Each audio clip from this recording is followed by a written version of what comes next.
নমস্কার, আমার আসাম ব্লগে আপনাদের সবাইকে অনেক অনেক স্বাগত। আজকে যেহেতু বুধবার, সকালবেলা উঠে সবাই যার যার মতো 9টা বাজে।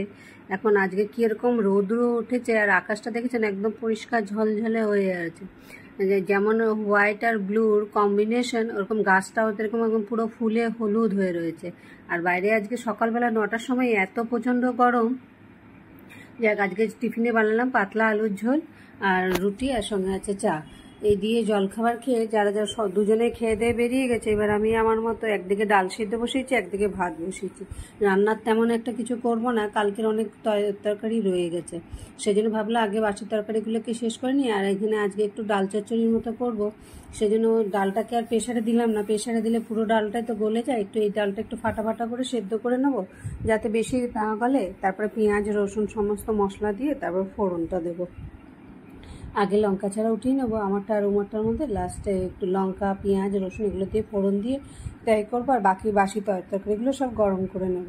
বেকার অযথা জিনিস ফেলতেও নষ্ট করতেও খুব গায়ে লাগে, যে দাম আজকাল জিনিসের, তো খুবই গায়ে লাগে। সেজন্য ওরা দুজন তো আধা খাবে আধা ফেলবে, তাই যা থাকে চেষ্টা করি যে না ফেলে খেয়ে শেষ করে দিতে। হয়ে গেছে আজকে সেরকম রান্নার ঝামেলা নেই দেখেই, তাই ভাবছিলাম যে আম একটা রয়েছে, আমের একটা কেক বানাই। অনেকদিন ধরে কেকও বানাইনি। কেক টিন দুটা কেক টিন রয়েছে, কিন্তু বানানো আর হয় না, সময়ের অভাবে পারিও না। তাই আজকে আম আছে যখন ভাবলাম যে আমের একটা কেক বানিয়ে নিই, তত রান্নারও তেমন একটা ঝামেলা না। রান্নাঘরে কাজকর্মগুলো সরে এক্সট্রা একটু, যেমন ড্রামে আটা ঢালা চাল ঢালা এগুলো সমস্ত সেরে নিলাম। তা হয়েই গেছিলো মোটামুটি। এখানে পেস্টটা আমের দিয়ে পেস্টটা বানিয়ে নিয়েছি।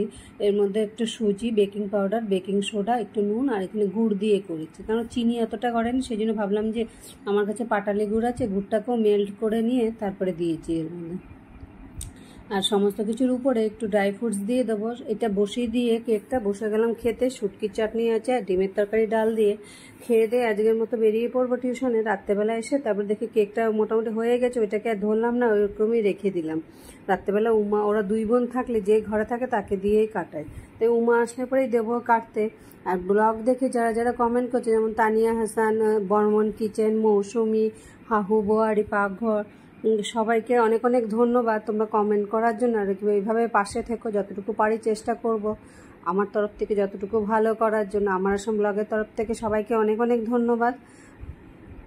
আজকের মতো ব্লগটা এখানেই শেষ করছি। এখানে ও কাটছে ওরকম করে যাতে ও 2 পিস নিয়ে নিতে পারে এক জায়গায়, আবার এখানে নিয়ে আজকে যখন গুড় দেওয়া, তাই কোনো অসুবিধা নেই, যার যার মতো সে সেইভাবে খাবে। আজকের মতো ব্লগটা এখানে শেষ করছি, আবার দেখা হবে পরের আরেকটি ব্লগে। সবাই ভালো থাকবে, সুস্থ থাকবে, সাবধানে থাকবে। আমার আসাম ব্লগের তরফ থেকে অনেক অনেক ধন্যবাদ।